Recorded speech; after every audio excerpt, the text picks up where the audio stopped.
Praise the Lord. आप सभी को जय मसीह की और ब्लेसिंग ऑफ गॉड चैनल में मैं आपका स्वागत करती हूँ। और मैं आज परमेश्वर का वचन आपके लिए लेकर आई हूँ जो आपके आत्मिक जीवन में बहुत उन्नति करने वाला है। और आप अपने जीवन में जो शत्रु के आक्रमण हो रहे हैं आपके जीवन में, आप उन शत्रु के आक्रमणों को जान पाएंगे कि वो शत्रु जो शैतान है वो आपके जीवन में किस तरह से आक्रमण करता है। और आज हम लोग सीखने पाएंगे उन शक्तियों के बारे में जो अनदेखी शक्तियां हैं, जिन्हें हम देख नहीं सकते हैं और वो हमारे जीवन में कार्य कर रही हैं। तो इसके लिए हमें क्या करना होगा, आज हमें परमेश्वर के वचन से सीखने की ज़रूरत है।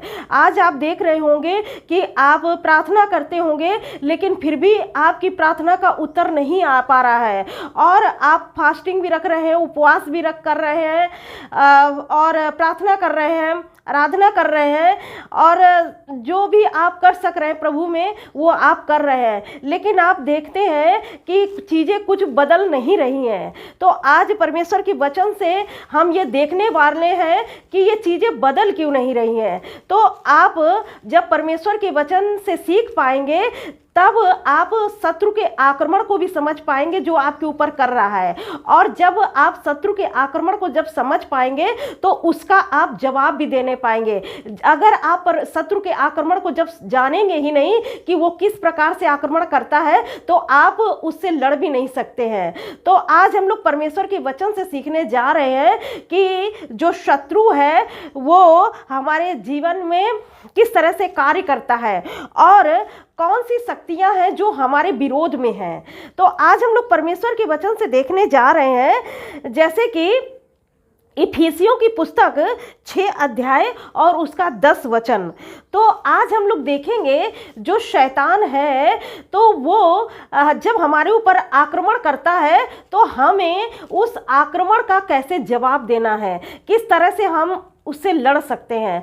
पहली बात, ये एक ऐसी शक्तियां हैं कि हम इन्हें देख नहीं सकते हैं और हमें इनसे लड़ना पड़ता है। वो हमारे जीवन में कार्य करती हैं लेकिन हम उनको देख नहीं पाते हैं तो उनको जवाब नहीं दे पाते हैं। लेकिन जब परिस्थितियां चेंज होती हैं तब हमको लगता है कि कुछ ना कुछ हमारे जीवन में विपरीत हो रहा है। जब परिस्थितियां बदलती हैं तब देखते हैं हम कि हमारे जीवन में दुख तकलीफ संकट आ रहा है, तब हम जानते हैं कि हमारे ऊपर शत्रु का अटैक हो रहा है। तो इसके लिए आज हम परमेश्वर के वचन से देखने जा रहे हैं इफिसियों 10 अध्याय और उसका पहला वचन। यहाँ पर लिखा है, इसलिए प्रभु में और उसकी शक्ति के प्रभाव में बलवंत बनो।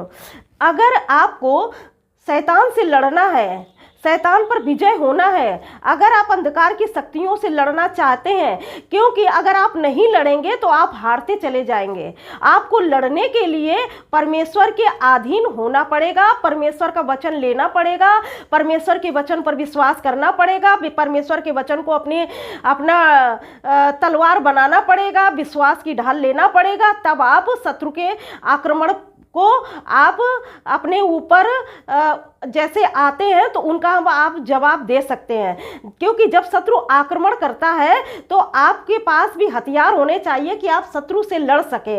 अगर आपके पास हथियार नहीं होंगे तो आप शत्रु से नहीं लड़ने पाएंगे। तो इसीलिए प्रभु का वचन कहता है, इसलिए प्रभु में और उसकी शक्ति के प्रभाव में बलवंत बनो। तो शक्ति के प्रभाव में बलवंत कैसे आप बनेंगे? जब आप परमेश्वर की नज़दीकी में जाएंगे, परमेश्वर के सम्मुख अपना जीवन बिताएंगे, परमेश्वर के वचन के अनुसार चलेंगे, परमेश्वर को अधिक समय देंगे। ये जो अंधकार की शक्तियां हैं, ये परमेश्वर को थोड़ा समय दे करके सोचे कि हम युद्ध लड़ लें इन शक्तियों के साथ में, तो हम कभी नहीं लड़ सकते हैं। अगर आप सोचें कि हम घंटे 2 घंटे की प्रार्थना करके इन दुष्ट आत्माओं से लड़ लें तो हम नहीं लड़ सकते हैं। इसके लिए हमें पूरी तरह से परमेश्वर के अधीन होना पड़ेगा। इसीलिए प्रभु का वचन कहता है, जब यीशु गतसमनी बाग में प्रार्थना कर रहे थे तो वो कहते हैं कि प्रार्थना करो ताकि तुम परीक्षा में ना पड़ो। तो यानी कि और कहा कि निरंतर प्रार्थना करो, यानी निरंतर। तो हमारी 1-2 घंटे की प्रार्थना से क्या हमारी परिस्थितियां बदल जाएंगी? कभी नहीं बदल पाएंगी। तो इसीलिए प्रभु का वचन कहता है कि आप प्रभु में और उसकी शक्ति के प्रभाव में बलवंत बने। आप पूरा भरोसा परमेश्वर पे रखें, पूरा परमेश्वर के वचन पर आप आश्रित हों कि प्रभु का वचन जो कहता है वो मेरे जिंदगी में होगा। क्योंकि प्रभु का वचन कहता है कि तुम्हें जो हथियार दिए गए हैं वो शारीरिक नहीं है, वो आत्मिक हैं और गढ़ों को ढा देने वाले हैं।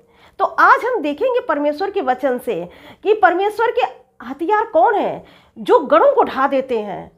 तो उन गढ़ों को ढाने के लिए आपको तैयार होना पड़ेगा, आपको मजबूत बनना पड़ेगा, आपको हर एक परिस्थिति में खड़ा रहना पड़ेगा। क्योंकि जब आप युद्ध लड़ने के लिए तैयार होते हैं तो क्या अंधकार की शक्तियां जो है, जो शैतान है, तो क्या वो शांत बैठेगा? जब आप किसी के साथ युद्ध लड़ने की तैयारी करते हैं तो हमारा शत्रु भी तो आक्रमण करेगा हमारे ऊपर। और ये जो आत्मिक शत्रु होते हैं, जो अंधकार की शक्तियां होती हैं, वो हमको दिखाई नहीं देती हैं। वो किस तरह से हमारी जिंदगी में वार करती हैं, वो क्या करती हैं, पहले हमारे विश्वास को खत्म करना चाहती हैं। और जब हमारा विश्वास खत्म होगा तो हम आत्मा की तलवार भी नहीं चलाएंगे, परमेश्वर के वचन पर विश्वास नहीं करेंगे, तो वो हमारे विश्वास को खत्म करती हैं। तो इसीलिए प्रभु का वचन कहता है विश्वास को अपना ढाल बना लो और आत्मा की तलवार परमेश्वर का वचन ले लो। लेकिन जब देखते हैं कि आप अंधकार की शक्तियों पर विजय नहीं प्राप्त कर पा रहे हैं, परिस्थितियां और बिगड़ती चली जा रही हैं, तो आप परमेश्वर के वचन पर संदेह करते हैं और ये संदेह करते हैं कि ये काम नहीं करता है, ये लिखा तो है लेकिन काम नहीं करता है। आप ऐसा सोचते हैं। इसके लिए आपको मेहनत करना पड़ेगा प्रभु में। आप इसके लिए आपको परमेश्वर में बहुत ही ज़्यादा, क्या कहेंगे, बहुत ही ज़्यादा आपको परमेश्वर के वचन पे भरोसा करना पड़ेगा। परिस्थितियाँ जो कह रही हैं, आपको परिस्थितियों को नहीं देखना है, परमेश्वर का वचन क्या कह रहा है आपके लिए, आपको उसको देखना है। हो सकता है कि आप बहुत प्रार्थना करते हो सकता है कि आप बहुत उपवास रखते हो सकता है कि आप बार बार परमेश्वर के वचन की घोषणा करते हो, लेकिन कोई भी चीज़ें आपको बदलती हुई दिखाई नहीं दे रही हैं। ये चीज़ें इतनी जल्दी नहीं बदलती हैं जितना जल्दी आप सोच रहे हैं कि आप 1 2 दिन 3 दिन 4 दिन 5 दिन आप घोषणा कर रहे हैं, वचन को बोल रहे हैं तो परिस्थितियां बदल जाएं। नहीं, क्योंकि ये जो अंधकार की शक्तियां हैं ये गढ़ बना ली हैं। जो गढ़ होते हैं ना वो बहुत ही मजबूत होते हैं और उन गढ़ों को तोड़ने के लिए आपको भी बहुत मजबूत बनना पड़ेगा। और क्या आप जब शत्रु पर आक्रमण करते हैं, वचन बोलते हैं, घोषणा करते हैं, तो जब शैतान को लगता है कि ये अपने जीवन से उन गढ़ों को गिरा रहा है, ये ध्वस्त कर रहा है, तो क्या वो जो शत्रु है, शैतान है, वो चुपचाप नहीं बैठेगा, वो भी आपके ऊपर आक्रमण करेगा। और उसके आक्रमण ऐसे होंगे कि वो आपके जीवन में अविश्वास लेकर के आएगा। आप परमेश्वर के वचन पे संदेह करेंगे, आपके विश्वास को खत्म करेगा और आपके अंदर अविश्वास लेकर के आ जाएगा। तो इसीलिए प्रभु का वचन आपसे कहता है, इसलिए प्रभु में और उसके शक्ति के प्रभाव में बलवंत बनो, परमेश्वर के सारे हथियार बांध लो कि तुम शैतान की युक्तियों के सामने खड़े रह सको। अब यहाँ पर परमेश्वर का वचन कहता है कि परमेश्वर के सारे हथियार बांध लो। और परमेश्वर के हथियार क्या है, जरा देखेंगे। परमेश्वर के सारे हथियार पहले हम देख ले कौन से हैं। बस वचन कहता है कि परमेश्वर के सारे हथियार बांध लो। तो हम देखेंगे परमेश्वर के हथियार कौन से हैं। 14 में लिखा है, इफिसियों 6:14 में, इसलिए सत्य से अपनी कमर कसकर। ये परमेश्वर का वचन है और परमेश्वर के वचन में ये हथियार है, यानी कि सत्य से अपनी कमर कसना है। सत्य से अपनी कमर कैसे कसेंगे आप अपने जीवन में सच्चाई लेकर आएंगे और सच्चाई पर विश्वास करेंगे। और सत्य क्या है? सत्य प्रभु यीशु मसीह है।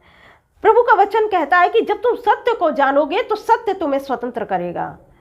तो सत्य से अपनी कमर कस लीजिए आप, क्योंकि यीशु मसीह है, आपको स्वतंत्र करेगा। अपने जीवन में आप सत्यता ले आएं, आप अपने जीवन से झूठ को निकाल दें। आप अगर झूठ बोलते हैं तो अपने जीवन में वो सच्चाई को लेके आए परमेश्वर की, क्योंकि आप झूठ बोलेंगे तो आप परमेश्वर के वचन को इस्तेमाल नहीं कर पाएंगे, क्योंकि आपको परमेश्वर के वचन को इस्तेमाल करने के लिए परमेश्वर के वचन में जो लिखा है उसी प्रकार करना पड़ेगा। अब यहाँ पर परमेश्वर का वचन जैसे लिखा हुआ है, परमेश्वर के सारे हथियार बांध लो। तो परमेश्वर के जो हथियार हैं कौन कौन से देखें पहले। इसलिए सत्य से अपनी कमर कसकर, पहला हथियार हो गया। धार्मिकता की झिलम पहनकर, दूसरा हो गया। तीसरा, पैर में पाँवों में मेल के सुसमाचार की तैयारी के जूते पहनकर, तीसरा हो गया। चौथा, विश्वास की ढाल लेकर स्थिर रहो, जिससे तुम उस दुष्ट के सब जलते हुए तीरों को बुझा सको। और पांचवा है, उद्धार का टोप ले लो। और छठा है, आत्मा की तलवार ले लो, है ना। तो यहाँ पर परमेश्वर का वचन जो कहता है आपको इन हथियारों को बांधना है। जैसा कि परमेश्वर के वचन में लिखा है कि यहाँ पर ये तो नहीं लिखा है, देखिए इफिसियों 6:11 में परमेश्वर के सारे हथियार बांध लो कि तुम शैतान की युक्तियों के सामने खड़े रह सको। अगर आप परमेश्वर का एक हथियार बांधेंगे तो आप शैतान की युक्तियों के सामने खड़े नहीं हो सकते हैं।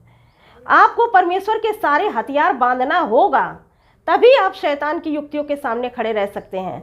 अगर आप परमेश्वर के हथियार को नहीं बांधेंगे तो आप शैतान की युक्तियों के सामने खड़े नहीं रह सकते हैं। इसके लिए आपको परमेश्वर के सारे हथियार बांध लेना है। जैसे कि आपको सत्य से कमर कस लेना है, धार्मिकता की झिलम पहन लेना है, प्रभु यीशु मसीह को ग्रहण कर लेना, प्रभु यीशु मसीह को पहन लेना है, उसकी धार्मिकता को ग्रहण कर लेना है, यीशु मसीह को अपने जीवन में अपना उद्धारकर्ता जान के अपने जीवन में उसको ग्रहण करना है। और वचन कहता है कि धार्मिकता, यीशु की धार्मिकता की झिलम आप पहन लीजिए और पाँव में मेल के सुसमाचार की तैयारी के जूते पहन लीजिए। फिर सबसे अच्छी बात है, इसमें लिखा विश्वास की ढाल ले लीजिए और आत्मा की तलवार ले लीजिए। और इन सब के साथ विश्वास की ढाल लेकर स्थिर रहो, जिससे तुम उस दुष्ट के सब जलते हुए तीरों को बुझा सको। जब ढाल होगी आपके हाथ में, तो जब शत्रु आक्रमण करेगा, दुष्ट आक्रमण करेगा, शैतान आक्रमण करेगा, तो जब आपके पास विश्वास की ढाल होगी तो आप विश्वास की ढाल को लगा करके शत्रु जो भी तीर फेंकेगा तो वो तीर आपको लगेंगे नहीं, अगर विश्वास की ढाल आपकी जिंदगी में है।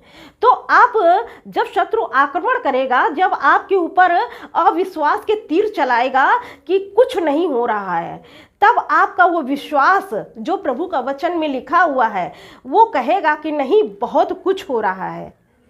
जब शैतान आपको अविश्वास डालकर अपने अविश्वास का तीर चलाएगा कि कुछ नहीं हो रहा है, कुछ नहीं बदल रहा है, प्रार्थना करने से, उपवास करने से कुछ नहीं हो रहा है, तब आप कहिए नहीं, प्रभु कहता है वचन में बहुत कुछ हो रहा है, आत्मिक दुनिया में बहुत कुछ हो रहा है।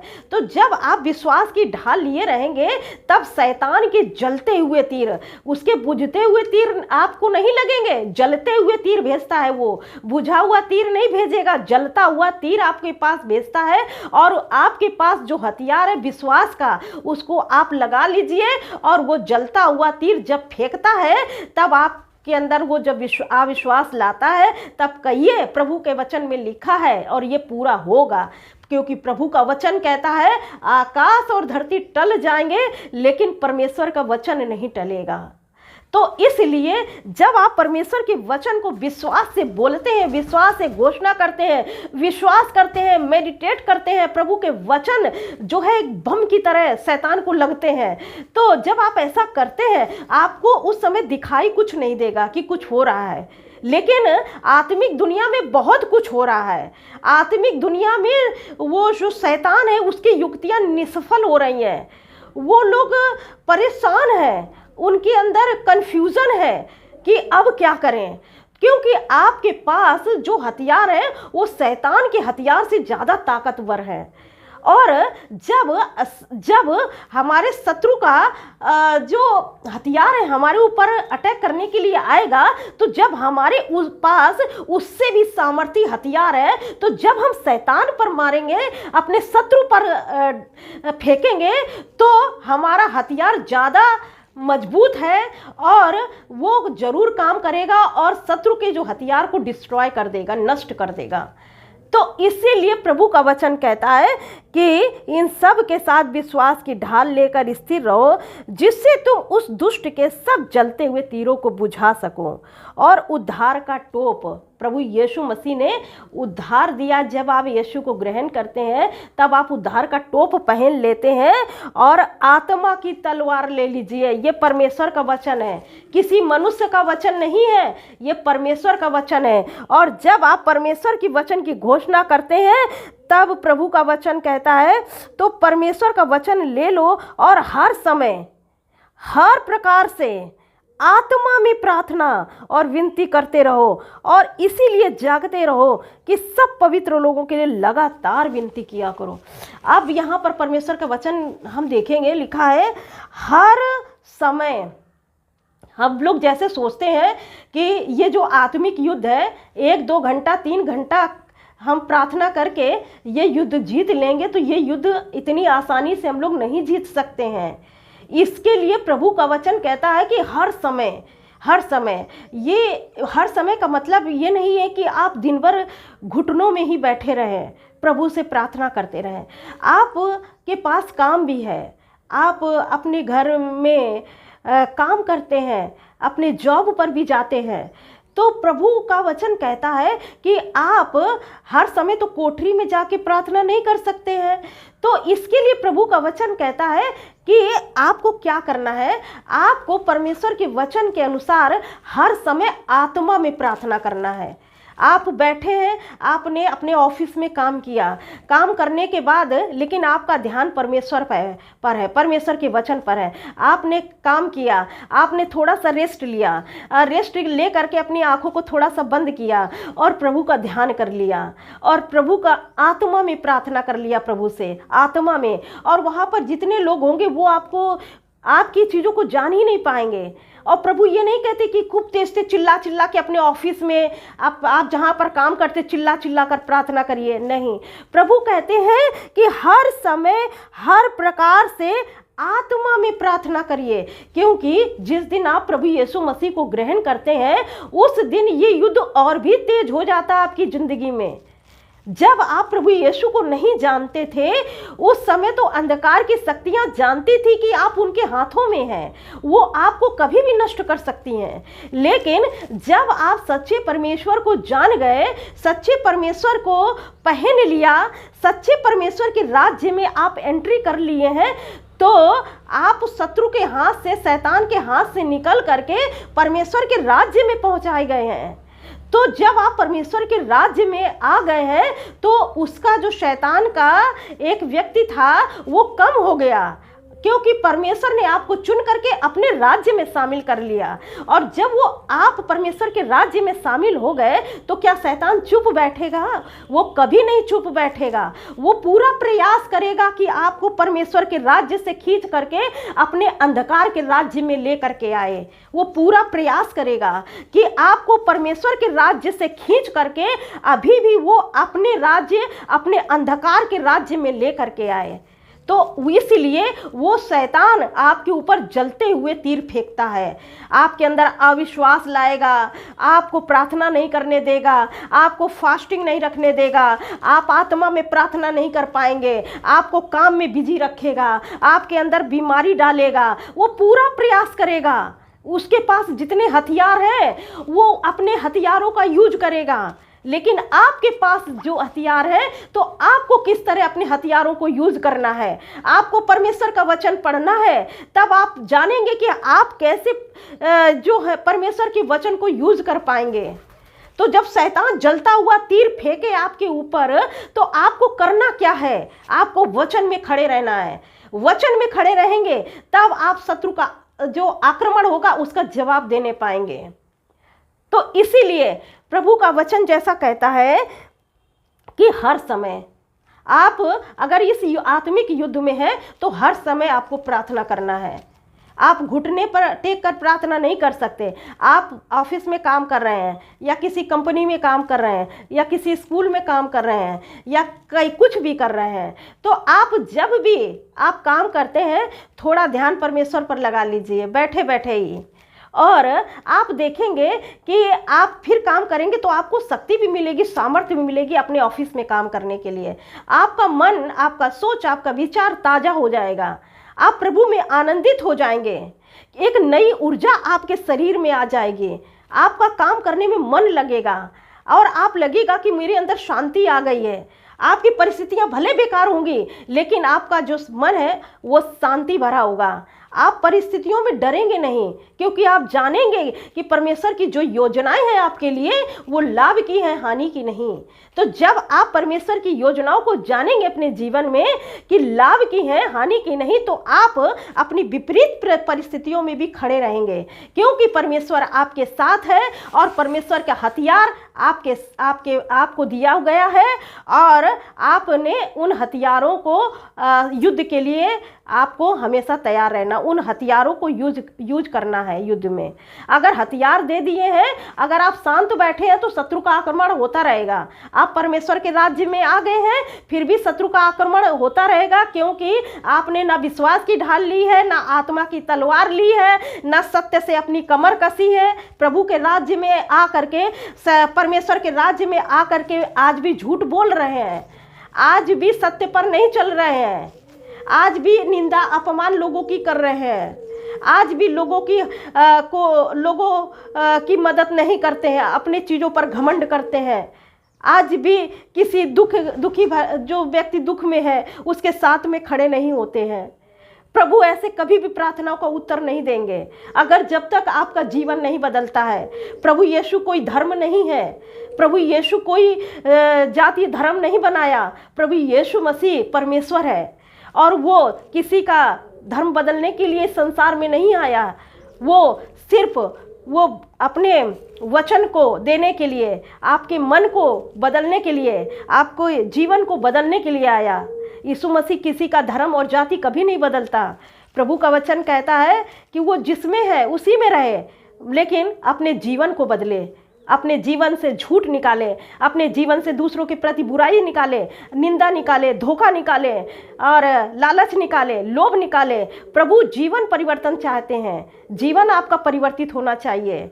तो जब आप ऐसा करेंगे तब आप अंधकार के राज्य से निकल के परमेश्वर के राज्य में आ पाएंगे। लेकिन अगर आपको परमेश्वर ने अंधकार के राज्य से निकाल के परमेश्वर के राज्य में पहुंचाया है, तो अगर परमेश्वर के राज्य में भी आ करके अंधकार का काम कर रहे हैं, तो फिर अभी आप परमेश्वर के राज्य में आए हैं तो शैतान का पूरा आक्रमण आपके ऊपर होगा और आप फिर फंस जाएंगे, क्योंकि ना आप परमेश्वर के राज्य में पूरी तरह हो पाए हैं और ना ही अंधकार के राज्य में। आपको अंधकार के राज्य से निकालकर परमेश्वर के राज्य में पहुंचा तो दिया गया है, लेकिन जब जीवन परिवर्तन नहीं हो रहा है तो फिर आपके ऊपर बहुत अटैक हो जाएगा। क्योंकि प्रभु का वचन कहता है कि जैसे कि जब दुष्ट आत्मा निकलती है, तो अगर आपका जीवन प्रभु में पूरी तरह से सुरक्षित नहीं हुआ है, प्रभु का वचन आपके हृदय में वास नहीं करता है और परमेश्वर के राज्य में भी आकर के वही पुराना जीवन जी रहे हैं, तो प्रभु का वचन कहता है कि जब वो दुष्ट आत्मा जो आपके में से निकली है,